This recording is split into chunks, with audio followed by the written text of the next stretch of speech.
안녕하세요. 네, 53쪽. 자, 음운 첨가를 보겠습니다. 지난 시간에 교체, 그리고 또 탈락, 또 축약까지 봤고요. 이제 음운 첨가. 자, 먼저 히읗 첨가를 보면 우리가 암수를 표시할 때 암수가 붙었을 때 수와 강아지가 만나면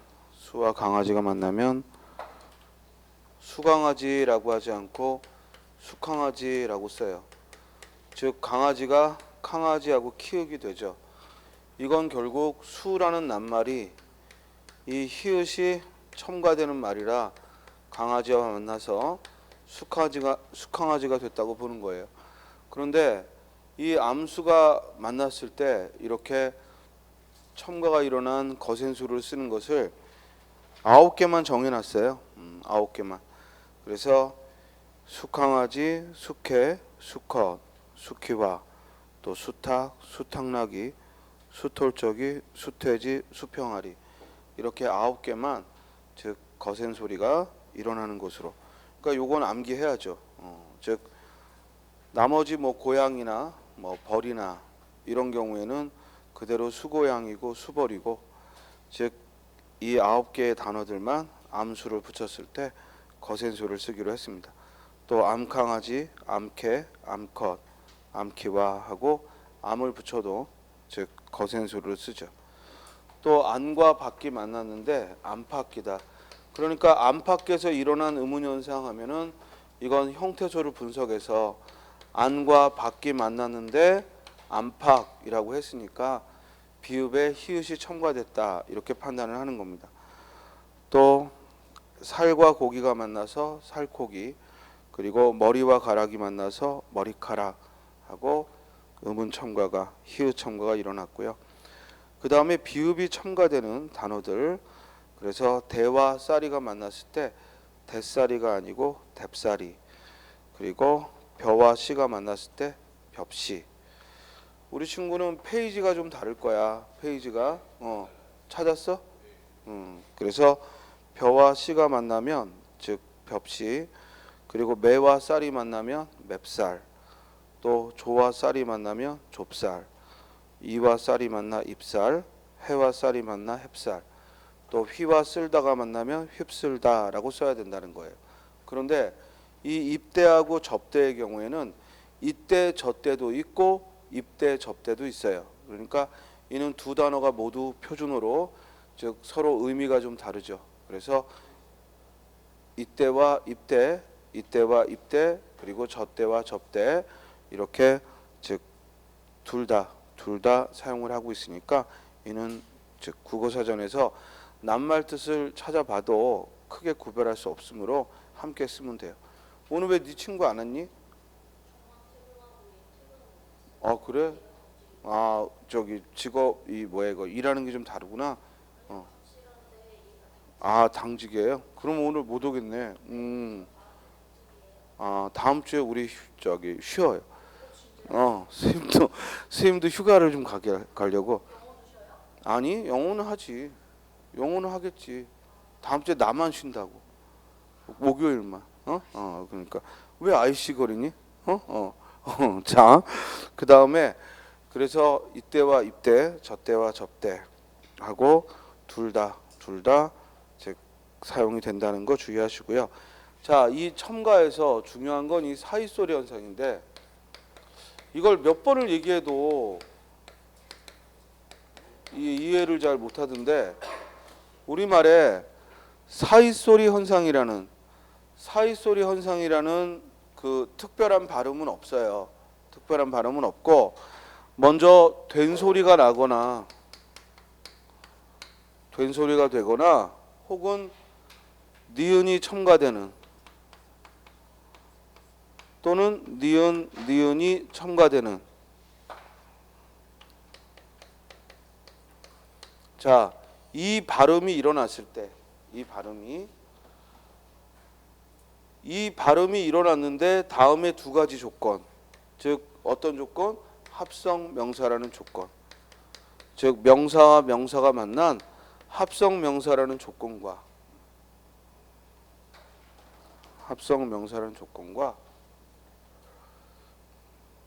그리고 아분절이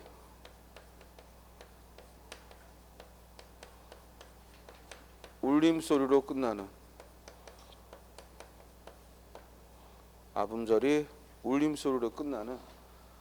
이 두 가지 조건에 모두 부합을 하면 이걸 사이소리 현상이다. 이렇게 이야기를 하는 거죠. 그러니까 이 조건에 하나라도 맞지 않으면 그때는 그대로 뭐야? 된소리 되기. 그대로 니은 첨가가 되는 것이고, 이 조건에 부합을 하면 사이소리가 되는 거예요. 자, 교재 예문을 보면 먼저 등불이라고 했잖아요. 그러면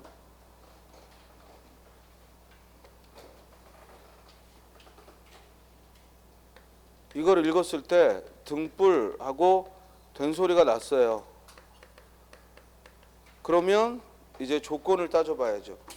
그랬더니 등과 불, 명사와 명사가 만났고, 그리고 아범절이 이응, 울림소리로 끝났어요. 그럼 두 가지 조건에 모두 부합하니까 뭐가 되는 거예요? 사이소리 현상이라고 이야기를 하는 거죠. 그렇죠? 그런데 똑같은 된소리가 나도 국가라는 말이 국가하고 된소리가 났을 때 나라 국자하고 집가자 명사와 명사니까 합성명사는 맞아요. 그런데 앞이 뭐예요? 안울림 소리죠. 그러면 얘는 그대로 뭐가 되는 거예요? 또 그렇지. 된소리 되기가 되는 거예요. 이것만 이해하면 돼요. 그렇죠? 또 콩엿이다. 그러면 콩엿하고 발음이 니은이 첨가됐죠. 이 첫 소리의 이응은 비어있는 자리인데, 이게 자음이 아니라 그냥 비어있는 자리인데 그 자리에 니은이 첨가됐어요. 그러니까 이는 니은 첨가가 일어난 거죠. 그럼 이제 조건을 따져보는 거예요. 그랬을 때 콩과 엿, 명사와 명사가 만난 합성명사고, 그리고 아분절이 뭐예요? 이응, 울림소리로 끝났어요. 그러니까 얘는 뭐예요? 사이소리 현상이 되는 거죠. 그렇죠? 반면에 맨잎이라는 말이 있으면 얘도 맨잎하고 니은이 첨가됐는데, 문제는 이 맨이 접두사라 합성명사가 아예 안 되죠. 그렇죠? 그러니까 뭐 앞이 울림소리면 뭐예요? 합성명사라는 첫 번째 조건도 이루어지지 않았지. 그럼 얘는 그대로 뭐가 일어난 거야? 니은 첨가가 일어난 거죠. 이해됐어요? 따라서 사이소리 현상이라는 것은 결코 된소리가 일어나는 교체라고 말해서도 안 되고, 첨가가 일어났다라고 말해서도 안 되고, 경우에 따라 다른 거죠. 즉 무슨 말이냐면, 된소리가 된 사이소리라면 교체가 일어난 사이소리고, 반면에 니은 첨가나 니은 첨가가 일어났으면 그때는 첨가가 일어난 사이소리가 되는 거죠. 알겠어요? 또 하나, 우리가 아분절이 울림소리라고 했을 때 이 자음은 미음, 니은, 이응, 리을 이렇게 네 개가 울림소리지만, 문제는 모음은 모두 울림소리거든요. 그러면 이렇게 모음이 와서, 앞에 모음이 와서 사이소리 현상이 일어나면 그때는 사이시옷을 표기하는 거예요. 그러니까 여러분들이 오해하는 게 사이시옷을 표기했을 때만 사이소리 현상, 그게 아니라 이 사이시옷을 표기하는 경우는 앞에 오는 음절이 모음으로 끝났을 때, 예를 들어 나뭇잎 그러면 우리가 결과적으로 나뭇잎이라고 쓰지만 이게 결국 뭘 의미하는 거냐면 사이소리 현상이 일어났다는 증거예요. 원래 나뭇잎은 뭐와 뭐가 만난 거예요? 나무와 잎이 만난 거죠. 나무와 잎이 만났는데 얘가 발음하면 어떻게 돼요? 나뭇잎하고 발음이 된 거예요. 그러니까 니은과 니은이 첨가된 거죠. 니은과 니은이 첨가된 거지. 그렇지? 그리고 이 니은 니은 첨가가 일어났는데 나무와 잎 합성명사고 아분절이 나무 모음으로 끝났으니까 울림소리로 끝났으니까 표기에 뭘 쓴 거예요? 사이시옷을 붙인 거예요. 이해됐어요? 그러니까 이 사이시옷이 앞에가 모음으로 끝나는 명사인데 사이시옷이 붙었다는 얘기는 무슨 뜻이에요? 이건 결국 사이소리 현상이 일어났다라는 뜻이 되는 거죠. 그렇죠? 자, 그러면 또 예문을 보면 거기 등불, 촌사람, 말소리, 물도 이는 사이소리 현상이 일어난 즉 된소리가 일어난 사이소리 현상이고 그 밑에 촛불, 뱃사공 이는 앞에 오는 음절이 모음으로 끝났기 때문에 표기에 사이시옷을 쓴 거죠. 그렇죠? 그래서 된소리가 일어난 사이소리 현상으로서 앞에 모음으로 끝났기 때문에 사이시옷을 표기한 거야. 54쪽. 그런데 된소리가 일어나지 않았는데 우리가 발음을 잘못하면 안 되죠. 그래서 은돈, 콩밥, 말방울, 밤송이, 고래기름, 기와집, 배다리 이런 단어들은 사이소리 현상이 일어나지 않았기 때문에 즉 된소리가 일어나지 않았으니까 사이소리 현상에 해당되지 않기 때문에 사이시옷을 써서도 안 되고 발음에서 된소리로 발음해서도 안 되는 거죠. 문제는 이런 거야.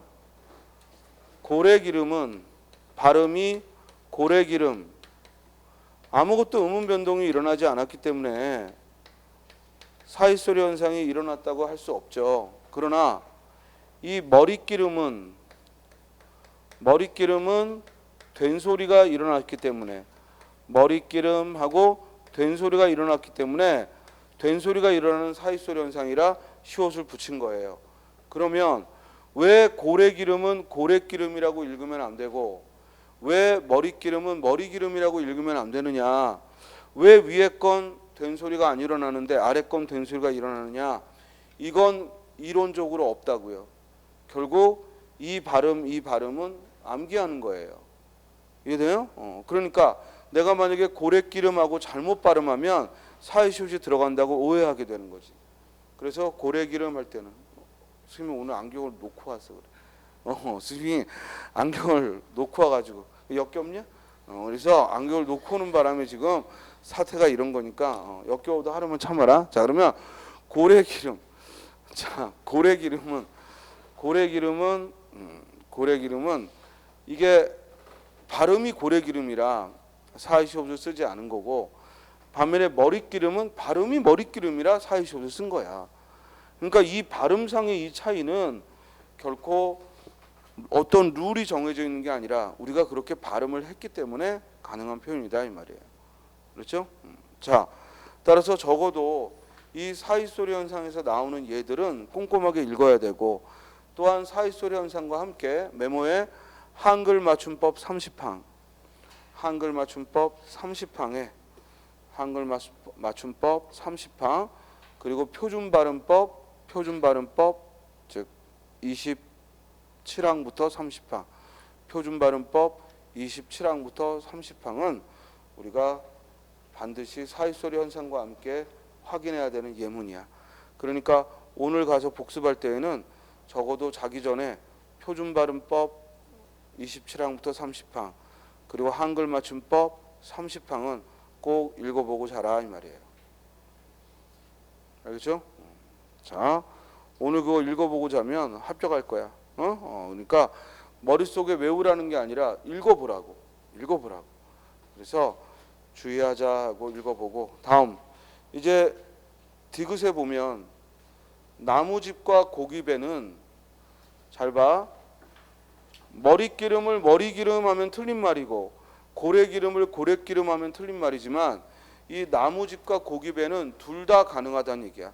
대신 낱말 뜻이 달라요. 나무집 읽으면 이건 나무로 지은 집이고, 나무집이라고 읽으면 나무를 파는 집이에요. 그러니까 이 나무집과 나무집은 문맥에 따라 다르겠죠. 그렇죠? 또 고기배와 고깃배도, 고기배 하면은 고기의 배고, 반면에 고깃배하고 말하면 그건 고기잡이 배를 말하는 거예요. 그러니까 문맥에 따라서 고기배냐 고깃배냐 하고 구별을 해야죠. 다음 니은이 첨가된 예들, 즉 잇몸 하면은 니은이 첨가된 사이소리 현상이므로 사이시옷을 표기했죠. 콧날, 아랫마을, 또 제삿날, 그리고 텄마당. 그러니까 발음을 정확히 해야 되고, 발음을 정확히 하면은 이게 사이소리인지 아닌지는 판단이 쉽죠. 그런데 머리말은 발음이 머릿말이 아니라 머리말이니까, 발음이 머리말이니까 사이시옷을 표기할 이유가 없다 이거죠. 그렇죠? 다음 또 니은이 첨가되는 경우, 집일, 솜잎을, 뒷말에 니은이 첨가되는 경우 논일, 콩엿, 부엌일, 꽃잎, 눈요기. 그래서 여러분들이 부엌일, 집일, 꽃잎에서 조심할 건, 자, 집일 그러면 얘가 발음이 집일, 그러면 일단 니은이 첨가됐죠. 그죠? 니은이 첨가되는 발음이 났어. 이걸 만약에 집일하고 잘못 읽으면 그때는 따져볼 수도 없는 거고, 집일하고 정확히 읽었을 때 니은이 첨가됐어. 그러면 다음에 이제 조건을 따지면 합성명사냐 했더니 집과 일 합성명사야. 그리고 아음절이 울림소리냐 할 때 이 아음절은 소리를 보는 거야. 이 앞에 표기를 보는 게 아니라. 이해돼요? 음절이란 이 용어가 소리를 보는 거라고. 소리의 덩어리를 음절이라고 한다고. 그러니까 앞에 있는 형태소가 울림소리다 이 뜻이 아니라 앞에 오는 음절이 울림소리란 얘기야. 그러니까 아음절이 뭐로 끝났어? 미음으로 발음이 끝났으니까, 즉 울림소리가 온 거 맞으니까 즉 사이소리 현상인 거지. 이해돼요? 부엌일도 마찬가지. 분명히 부엌이라는 명사와 일이라는 명사가 만났는데 발음이 부엌일이 됐어.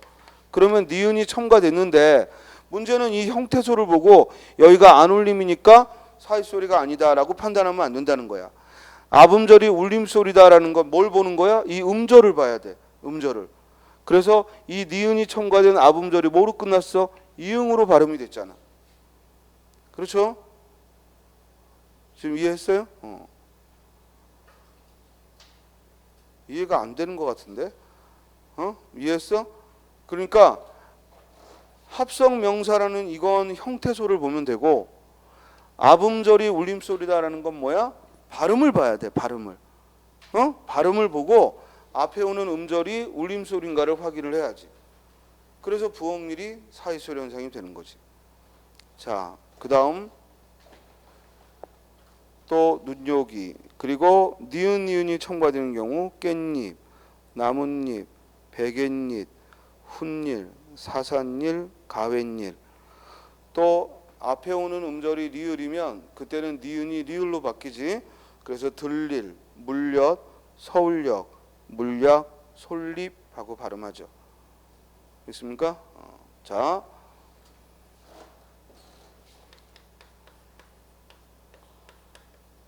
이걸 그 변화 과정을 보면 솔과 니은 첨가, 닙이 됐다가 이 니은이 리을을 만나 솔잎하고 유음화가 일어나는 거죠. 그러니까 첨가가 일어나고 그 다음에 다시 유음화가 일어나서 결과적으로는 리을로 발음이 돼요. 이해돼요? 따라서 이것 역시 니은이 첨가된 사이소리 현상인 거죠. 자, 방금 사이소리 현상일 때 아음절이 모음이면 사이시옷을 표기한다라고 말했습니다. 그런데 우리말에서 사이시옷을 표기할 때 조심할 점을 거기 도표에 써놨죠.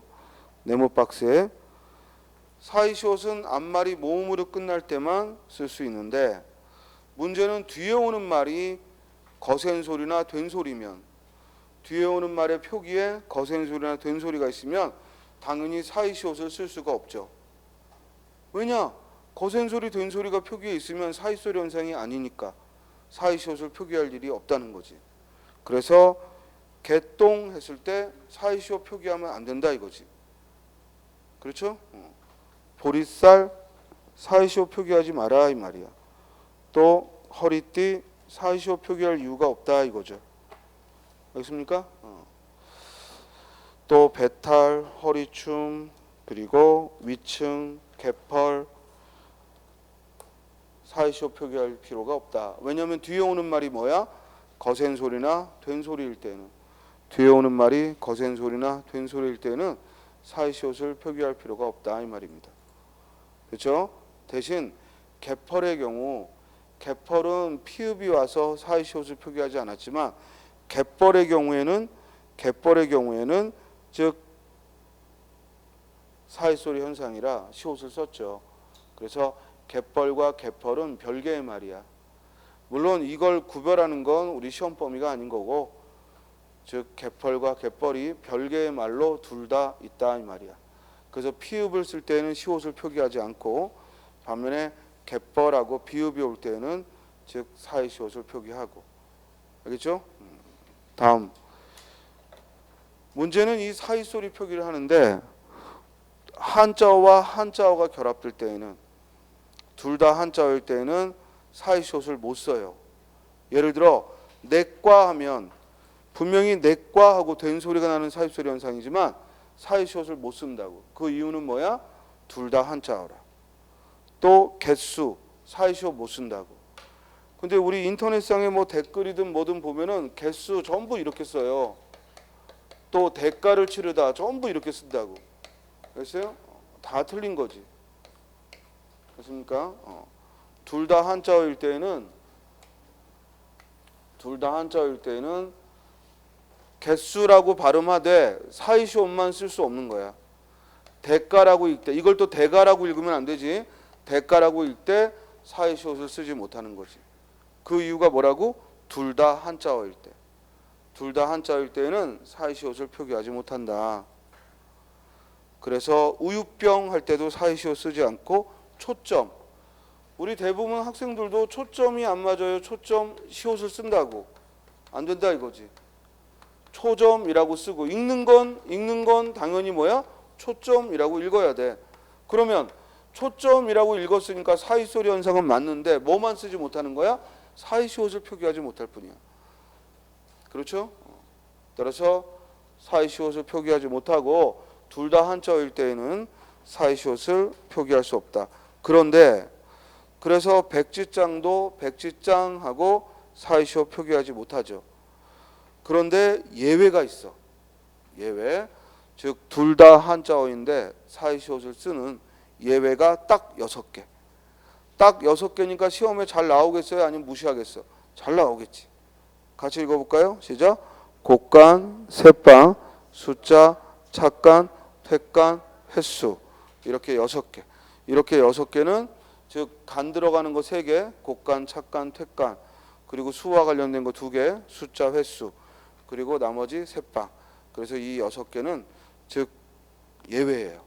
그러므로 시옷 받침을 씁니다. 그런데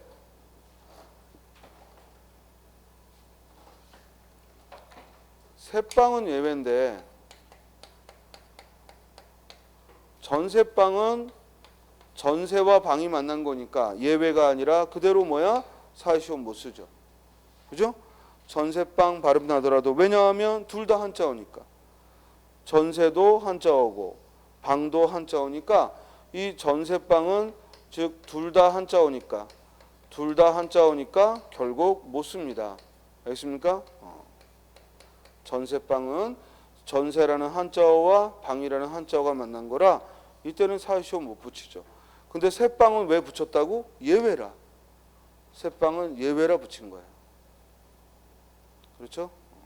자, 그래서 예외 6개, 곡간, 새빵, 숫자, 착간, 퇴간, 횟수 이렇게 6개는 예외고요. 그래서 기착간 할 때 사이시옷 못 씁니다.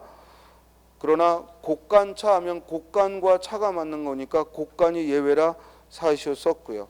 전세빵 사이시옷 못 씁니다. 그러나 전셋집 할 때는 집이 우리말이니까 사이시옷을 썼죠. 그렇죠? 그리고 예산일, 가웬일, 사산일 모두 발음이 니은이 첨가되는 말이고 뒤에 오는 일이 우리말이니까 즉 둘 다 한자어가 아니므로 사이시옷을 표기했다라는 겁니다. 여기까지 사이소리 현상에 대해서 한 번 더 정리를 하면 사이소리 현상은 일단 사이소리 현상이라는 별도의 발음은 없다. 대신 뭐가 일어난다? 된소리가 되거나 아니면 니은이 첨가되거나 니은이 첨가된다. 대신 된소리가 되거나 니은 첨가, 니은이 첨가됐을 때 다음과 같은 두 가지 조건. 어떤 조건? 합성 명사라는 조건과 그리고 아음절이 울림소리로 끝난다는 이 두 가지 조건을 통과하면 뭐야? 사이소리 현상이고 이를 통과하지 못하면 그대로 된소리 되기나 첨가가 된다. 그리고 사이시옷은 둘 다 한자어일 때는 쓸 수 없다. 예외 6개, 곡간, 착간, 퇴간, 숫자, 횟수, 새빵을 뺀 이 예외적인 6개를 뺀 둘 다 한자어일 때는 사이시옷을 못 쓴다. 이해됐죠? 자, 그런데 사이소리 현상의 발음은 원래가 어렵다. 즉 명사와 명사가 만난다고 무조건 사이소리가 일어나는 게 아니기 때문에 발음 자체를 주의 깊게 공부해야겠다. 아까 머리말 첨가가 안 일어났으니까 머리말 그대로 써야죠. 인사말 그대로 써야죠. 그런데 노랫말은 또 니은이 첨가된 사이소리라 시옷 받침을 붙이거든요. 그래서 왜 머리말, 인사말은 첨가가 안 일어나는데 왜 노랫말은 노래말이 아니고 노랫말이냐? 이건 설명할 수 있는 게 아니라 우리가 발음을 노랫말이라고 하니까 노랫말에는 사이시옷을 붙이는 거고 머리말, 인사말은 첨가가 일어나지 않으므로 붙일 수 없다 이 뜻입니다. 알겠습니까? 자, 다음 이제 그 아래 기타 니은 첨가가 일어나는 경우 우리말에서 뒤에 오는 형태소가 이야, 여요, 유의 실질 형태소가 오면 니은이 첨가되는데 이게 무슨 공식 같은 건 아니에요. 그렇기 때문에 결국에는 그 얘들 여기 있는 얘들을 정확히 첨가하여 발음하는 데에 주의를 해야지 처음 보는 단어인데 이야, 여요, 유니까 니은을 첨가한다. 이렇게 거꾸로 생각하면 안 돼. 여기 있는 낱말들이 첨가가 일어나고 그 공통점이 이야, 여요, 유로 시작하는 말이 첫 소리에 왔던 두 번째 음절에 왔다라고 기억하면 돼. 자, 보면 혼니불이죠. 호디분이 아니라 호디불이라고 발음하면 안 되고 뭐라고 발음해? 혼니불. 니은이 첨가된 거죠. 또 막일이 아니라 뭐야? 막일. 선생님 그럼 이거 사이소리 현상 아닙니까? 아니죠. 왜냐면 톳이 접두사고 이때 막은 명사가 아니죠. 막은 접두사로서 함부로 이런 의미니까 아예 합성명사가 아니므로 첨가가 일어났다고 하더라도 사이소리 현상은 아니죠. 그냥 니은 첨가인 거지. 반면에 그 옆에 맨잎 또 한여름 역시 맨과 한이 접두사이므로 그냥 니은 첨가가 일어난 경우죠. 남존엽이 남존이라는 명사는 없죠. 그러므로 니은이 첨가되어 남존엽이라고 발음하고 니은 첨가가 일어난 거지. 야옹야옹하고 니은이 첨가됐고요. 그런데 동그라미 2번 별표시 다음과 같은 말은 니은을 첨가하여 발음해도 되고 표기 그대로 발음해도 돼요. 그러니까 쉽게 말하면 두 가지 발음을 모두 허용하겠다 이 말이야. 두 가지 발음을 모두 허용하겠다. 그래서 이죽니죽하고 첨가하여 발음해도 되고 이죽이죽하고 연음해서 발음해도 돼요. 물론 국어 사전에 이렇게 두 가지 발음이 되는 건 많이 있지만 시험에는 요것만 내요. 그러니까 여기 있는 얘들만 기억하고 발음에 주의하면 돼. 아무거나 국어 사전에 있다고 출제하지 않아요. 알겠어요? 따라서 여러분들이 맞힐 수 있는 걸 냅니다. 그러니까 적어도 눈에서 보고 입으로 발음한 것만 있지 않으면 돼. 항상 우리 학생들이 이걸 제대로 공부도 안 하고 다른 데서 나오면 어떻게 해요? 이렇게 묻는데 다른 데서 안 나오니까 여기 있는 걸 시험장에서 기억하기만 하면 된다고. 자, 같이 읽어보지. 먼저 니은을 첨가하여 읽고 다음에는 그대로 연음하여 읽고. 자, 이중니죽부터 시작. 이중니죽 이죽이죽 야금야금 야금야금 욜랑욜랑 욜랑욜랑 금융 금융 검열 검열. 아무래도 금융과 검열이 시험에 자주 나왔겠죠. 우리가 평소에도 많이 쓰는 말이라 금융과 검열이. 그래서 금융회사 금융회사 다 된다는 얘기지. 검열을 받다 검열을 받다 다 된다는 얘기입니다. 다음 리을 받침 뒤에 니은은 당연히 유음화가 일어나서 리을 리을로 발음하죠. 설릭다고 불려오고 유들유들이야. 특히 설릭다가 여러 번 시험에 나왔지. 뭐냐면 설릭다라고 발음해야 되는데 이걸 그대로 연음해서 설익다, 설익은 이렇게 발음하는 경우가 많거든.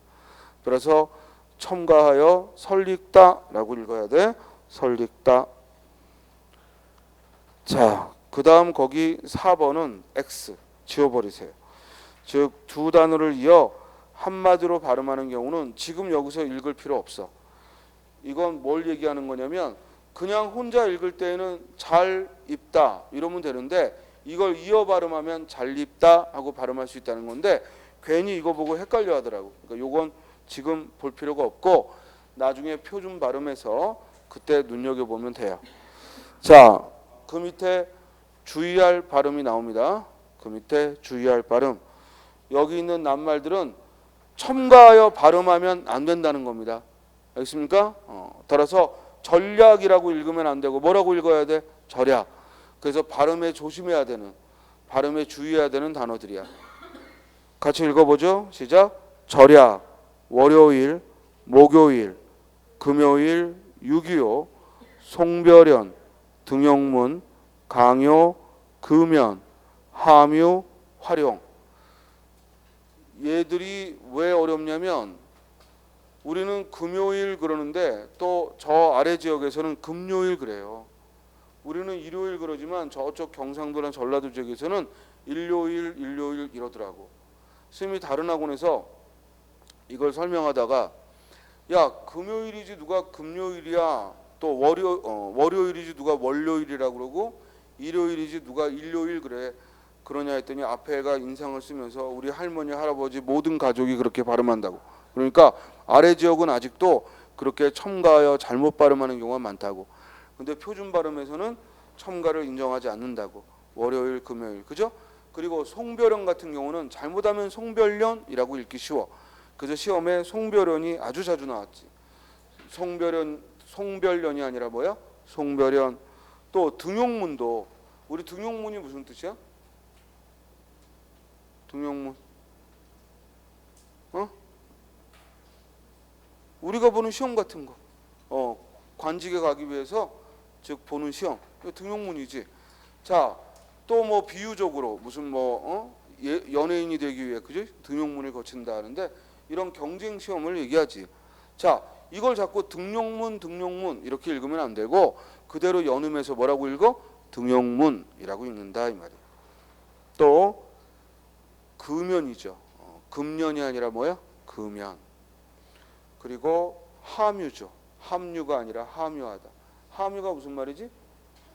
포함하다 이 말이야. 그래서 함유하다, 함유. 또 활용이 아니라 뭐야? 활용. 그래서 여기 주의해야 될 발음 주의하시고. 자, 이제 거의 의문현상 끝났어. 다음 페이지로 가면 호전작용이라는 말이 나와. 호전작용. 자, 이 호전작용은 뭐냐면 우리말에 리을 받침 들어가는 말이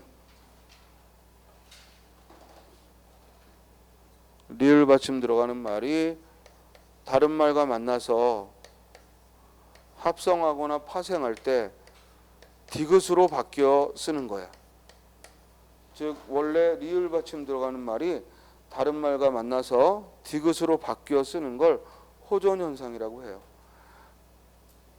이 호전 현상 자체의 이 용어를 질문하기보다는 이튿날이 맞냐 이틀날이 맞냐 이렇게 질문하는 거예요. 됐어요? 그래서 이튿날하고 발음도 이튿날이라고 발음하고 즉 디귿 받침을 쓰는 거지. 그러나 원래 형태소를 분석하면 이틀과 날이 만났는데 이 리을이 디귿으로 표기가 되는 거죠. 또 그 옆에 사흔날이고 또 그 옆에 나흔날이고 또 그 옆에 삼진날이고 또 그 옆에 반지꼴이죠. 반지꼴이 또 그 옆에 섣달이죠. 섣달 또 숟가락이고 그리고 잣주름이죠. 요 잣주름은 이 옷에 간 주름을 말하는 거야. 그러니까 살에 가는 주름은 잔주름이고 그건 잔주름이고 옷에 가는 주름이 잣주름이야. 잣주름. 또 풋쏘고 그리고 섣부르다고 그리고 잣따라타라고 씁니다. 다음에 활음조입니다. 활음조는 일부러 부드럽게 발음하기 위해 즉 원래 한자어를 다르게 읽는 거야. 또는 리을을 일부러 소리내서 읽는 것. 그래서 할아버지가 아니라 뭐야? 할아버지. 안음이 아니라 뭐야? 아름. 한라산이 아니라 한라산. 원래 이 나자가 한자로 나예요. 나, 한나, 나라는 도금인데 이걸 우리가 읽을 때 한라산하고 라로 쓴다 이거지. 그래서 이 활음조는 딴 게 없고 발음을 부드럽게 하기 위해 일부러 한자어를 그때그때 다르게 읽는다 이런 얘기야. 한라산이고 곤란이지. 원래 한자어는 곤난이죠. 원래 한자는 어려울 난자 곤난이야. 그런데 곤난해 이렇게 하지 않고 곤란해 란으로 쓴다 이 말이죠. 그러니까 여러분들은 원래 이게 난자라는 것도 몰랐으니까 그냥 곤란이라고 쓰면 돼. 알겠어요? 곤란이라고. 너무 복잡하게 생각하지 말고. 또 논란이라고 적고 그리고 만난은 무슨 뜻이야? 많은 고난이야. 수많은 고난, 만난. 허락할 때는 락으로 쓰고 수락할 때는 락으로 쓰고 쾌락할 때도 락으로 쓰는데 승낙은 뭐라고 써? 낙으로 쓴다 이거지. 승낙할 때는 같은 한자어도 낙으로 적죠. 그리고 안녕 할 때는 영으로 적지만 의령, 재령 할 때는 영으로. 또 대로, 희로애락 할 때는 로로 적는데 분노할 때는 노로 적죠. 또 의논하다, 의논할 때는 논으로 적는데 토론할 때는 론으로 적죠. 근데 주의할 건 이 의논은 작년에 의론이라는 글자가 추가됐죠. 그래서 지금은 의논, 의론 둘 다 쓸 수 있습니다. 메모해요.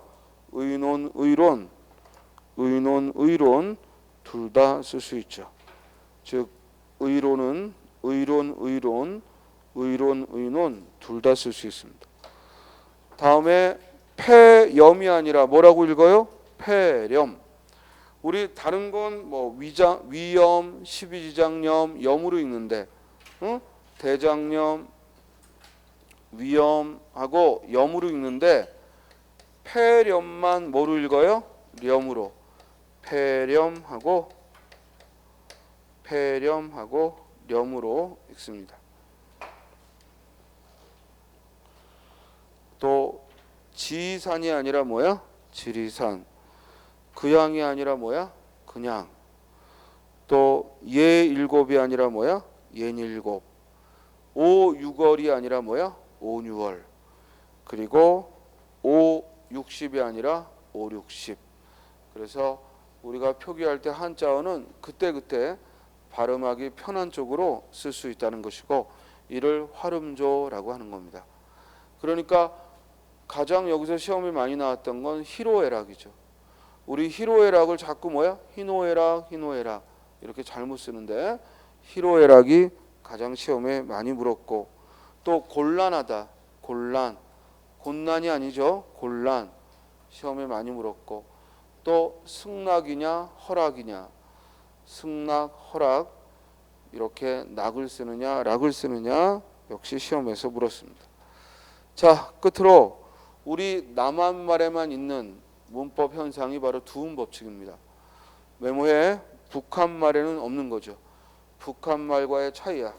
북한말에는 두음 법칙이 없어. 북한말은 두음 법칙을 인정하지 않습니다. 그래서 남한말에만 존재하는데요.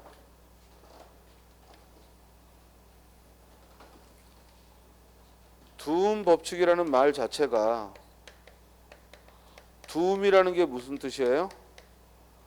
단어의 첫 소리야. 단어의 첫 소리에 뭐가 있다는 거야? 법칙이 있다는 거야.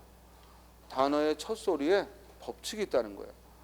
그 법칙 중에 하나가 바로 어두자음군을 쓸 수 없다는 건데 이 어두자음군을 쓰지 못한다는 건 즉 고전 문법과 고전어와 현대어의 차이지. 즉 고전 문법과 현대 문법의 차이야. 어두자음군을 쓸 수 없다는 것은 즉 과거에는 어두자음군을 썼던 말들이 지금은 쓸 수 없죠. 예를 들어 이런 거야. 지금은 딸이라고 쓰잖아요. 그죠? 딸. 그런데 과거에는 이걸 딸 이렇게 비읍 디귿을 써서 딸이라고 썼다는 얘기야. 응? 또 지금은 뜻이라고 쓰지만 과거에는 이걸 뜻하고 썼다는 거야. 또 지금은 쌀이라고 하지만 과거에는 쌀하고 썼다는 거지. 그래서 이렇게 겹자음이 지금 현대국어에서 겹자음은 받침에만 허용하잖아요. 그 받침에 허용하는 겹자음을 첫 소리에 쓸 수 있는 걸 뭐라고 부른다? 어두자음군이라고 불러. 그런데 그 어두자음군을 현대국어에서는 꺼리는 거지. 어두자음군을 꺼리는 것이 두음 법칙의 첫 번째 법칙이고 두 번째는 한자어로 된 우리말이 아니야. 한자어로 된 냐녀 뇨뉴니를 못 쓴다는 거야. 한자어로 냐녀 뇨뉴니의 발음을 쓸 수 없다는 거. 또 세 번째 한자어로 리을이 들어가는 말을 쓸 수 없다는 거. 한자어로 리을이 들어가는 말을 첫 소리에 쓸 수 없다는 거야. 예를 들어 그래서 여자라고 쓸 수 없고 여자하고 두음에 여가 오는 걸 꺼린다는 거지. 또 로인이라고 쓸 수 없고 노인 즉 두음에 리을이 오는 걸 꺼린다는 거지. 그러니까 이해됐죠? 문제는 이게 두음 법칙이잖아. 두음 법칙이니까 첫 소리에만 적용된다는 거지. 그러니까 첫 음절이 아닌 남녀 두 번째 음절은 상관없죠. 그죠? 경로석 두 번째 음절은 상관없지. 알겠어요? 그래서 한마디로 두음 법칙은 별거 아니야. 단어의 첫 소리에 한자어 냐녀 뇨뉴니가 오는 걸 꺼리거나 한자어 리을이 오는 걸 꺼리는 거죠. 그래서 여자라고 적어야 되고 연세라고 적어야 되고 요소라고 적어야 되고 또 유대라고 적어야 되고 익명이라고 적어야 되고 이토 진흙이죠. 진흙 니자야. 이토라고 적어야 되는 거지. 이해됐어요? 거기 고에서 변천된 건 지워. 이건 여러분들이 즉 알 필요 없고 지금은 현대어만 봐. 또 리을이 오는 걸 꺼린다는 거지. 량심이 아니고 양심, 력사가 아니고 역사, 예의가 아니고 예의 이렇게 첫 소리에 리을이 오는 걸 꺼리는 거야. 뇌성이 아니고 뇌성, 누각이 아니고 누각. 이해됐어요? 자, 두음 법칙은 이렇게 간단한데 이제 두음 법칙이 적용되지 않는 건 당연히 오른쪽 첫머리 외의 다른 음절에는 적용할 필요가 없지. 그래서 남녀라고 적고 당뇨라고 적고 결류라고 적고 은닉이라고 적지. 또 계량, 설량, 협력, 혼례, 쌍용, 금류, 극락, 왕래, 연로, 낙례, 광활루, 서오릉, 가정란 하고 첫소리 이외에는 본래대로 적는다 이 말이야. 또한 의존명사 금한양 할 때 양, 또 금한양중 할 때 양중은 그대로 니은을 적을 수 있다라는 거고, 몇 년 동안 할 때 연도 니은을 써서 몇 년 동안 하고 쓸 수 있죠. 또 순우리말인 실한님 할 때 님, 동전 한입 할 때 닙, 냠냠이 냠냠거리다는 두음 법칙과는 관계가 없다 이거예요. 그래서 우리 시험 문제 한번 뭐가 나왔냐면 이 입을 오물오물하면서 뭘 과자 같은 거를 씹어 먹을 때 또는 입을 다물었다 떴다 하면서 얌얌거리다 이럴 때 대부분 얌얌거리다라고 착각한단 말이야. 알겠어요? 그러나 이건 한자어가 아니니까 야를 꺼릴 이유가 없는 거지. 그러므로 얌얌거리다 하고 표기를 한다 이 말입니다.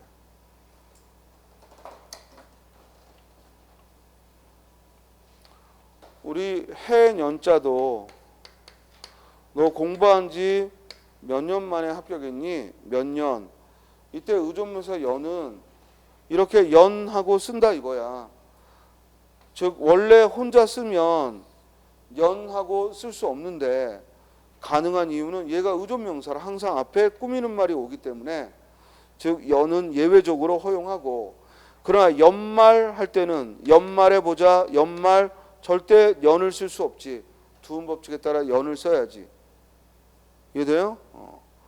그러므로 이 몇 년 할 때 연은 예외적인 거다 이거야. 원래는 혼자 쓰니까 여가 못 오는데 이때 연은 예외적으로 의존명사로서 몇 년 또는 2018년 하고 연을 허용한다 이 말이죠. 됐죠? 그 다음 이제 중요한 건 그 다음 첫음절이 아닌데도 두음 법칙을 적용하는 경우야. 첫음절 외의 경우에도, 그러니까 방금 얘기했듯이 두음 법칙은 첫음절에만 적용이 돼야 되는데 첫음절이 아닌데도 두음 법칙을 적용하는 경우죠. 어떤 경우냐? 거기 얘들을 봐봐. 신여성하면 사실은 이 여자가 두 번째 음절에 써있긴 써있지만 이 글은 신여와 성이 만난 게 아니지. 그죠? 뭐와 뭐가 만난 거야? 여성이라는 말이 만들어지고 거기에 신자가 붙은 거지. 그렇죠?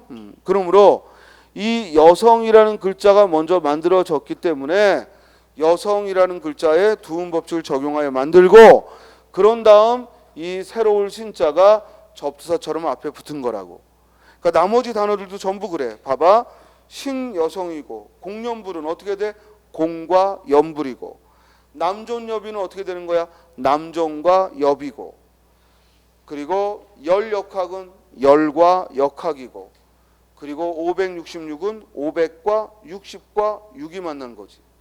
또 신라곤은 실과 낙원이 만난 거지. 내내월은 내와 내월이 만난 거지. 우리 내내월이 무슨 뜻이야? 다음 달이란 뜻이야. 따라서 내월이, 내월 하면 다음 달이란 뜻이니까 내와 내월이 만났고, 중노동도 중과 노동이, 상노인도 상과 노인이, 또 비논리적도 비논과 리적이 만난 게 아니라 논리적이라는 말에 비가 온 거지.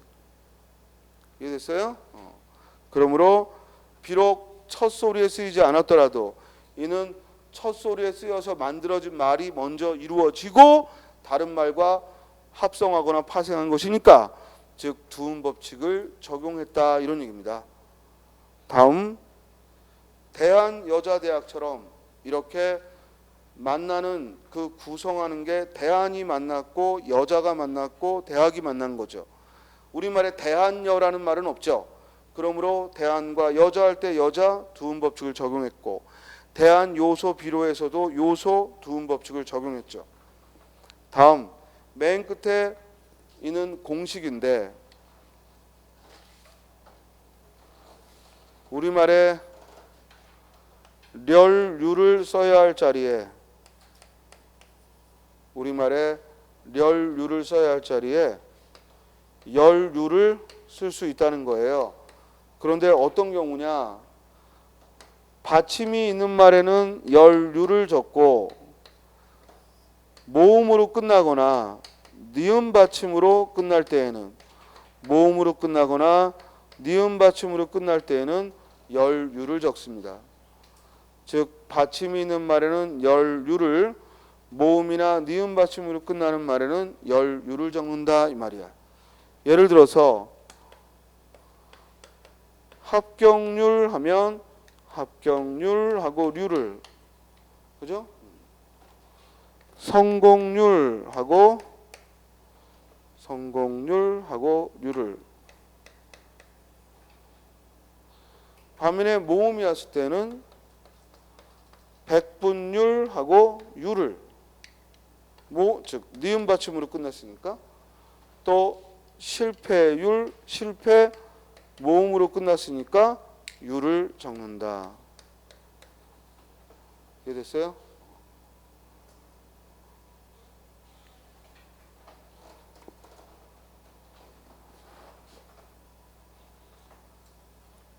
그래서 이와 같이 나열, 비열, 치열, 규율, 비율, 실패율, 또 분열, 선열, 백분율, 운율은 모음이나 니은 받침 뒤에 왔기 때문에 열율로 적고 그 외에는 행렬, 법률, 합격률처럼 원래대로 적습니다. 이는 공식과 같은 거기 때문에 기억을 해두고요. 또 하나 한자어가 앞에 올 때에는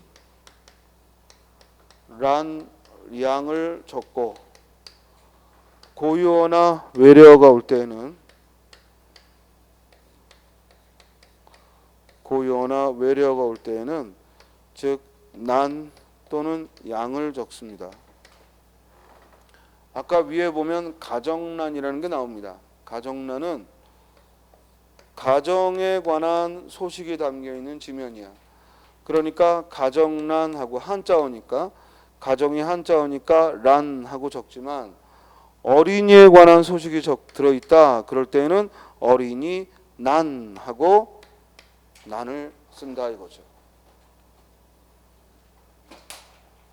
또 외래어가 와서 가십거리가 들어있다. 그러면 가십 난하고 난을 적는다.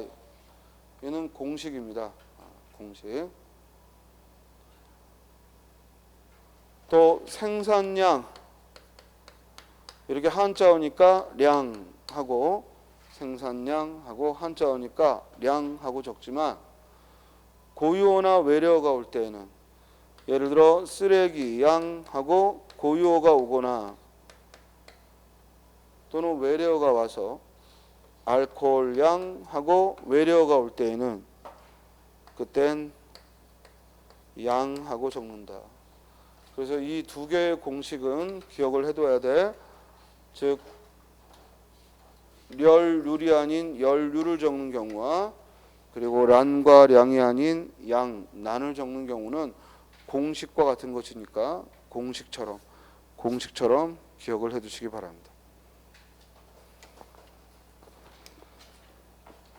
자, 이렇게 해서 의문론을 마치고 이제 형태론으로 들어갑니다. 형태론, 즉 잠깐 쉬었다가 단어의 형성, 형태론을 들어가도록 하겠습니다.